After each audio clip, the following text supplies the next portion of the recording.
पढ़ रहा हूँ को इंग्लिश में क्या कहते हैं ये आज की इस छोटी सी वीडियो में समझ लेते हैं। पढ़ने के दो मतलब होते हैं। तो मैं पढ़ रहा हूँ या पढ़ रहा हूँ को आप आई एम स्टडिंग या आई एम रीडिंग कहते हैं। स्टडी का मतलब होता है कि किसी चीज़ का जब आप अध्ययन कर रहे हैं, यानी कि मान लीजिए आप कॉलेज में ज्योग्राफी पढ़ रहे हैं या ज्योग्राफी का अध्ययन कर रहे हैं, क्या इतिहास का अध्ययन कर रहे हैं यानी कि हिस्ट्री का अध्ययन कर रहे हैं, तो आप कहेंगे आई एम स्टडिंग हिस्ट्री।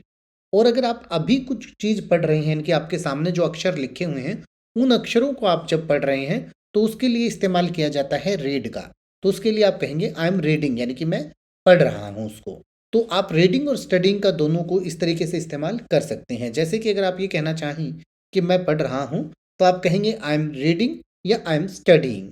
या अगर आप ये कहना चाहें कि मैं अपनी किताब पढ़ रहा हूँ, तो आप कहेंगे I am reading my book, I am reading my book. या अगर आप ये कहना चाहें कि मैं कुछ पढ़ रहा हूँ, तो आप कहेंगे I am reading something, I am reading something.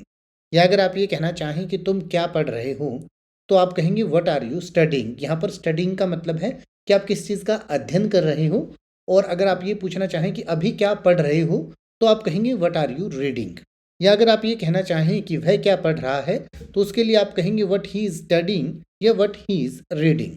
यानी कि मान लीजिए कोई सामने आपके बैठ के अखबार पढ़ रहा है, तो आप कहेंगे व्हाट ही इज़ रीडिंग, यानी कि वो अखबार को रीड कर रहा है।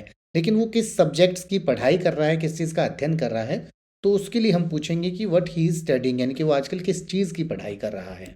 अपनी इंग्लिश को बेहतर करने के लिए ऐसी ही हजारों वीडियोस आप चैनल के होम पेज पर जाकर देख सकते हैं और आने वाली ऐसी ही वीडियोस की नोटिफिकेशन सबसे पहले पाने के लिए चैनल को सब्सक्राइब करें और बेल आइकन को प्रेस करें।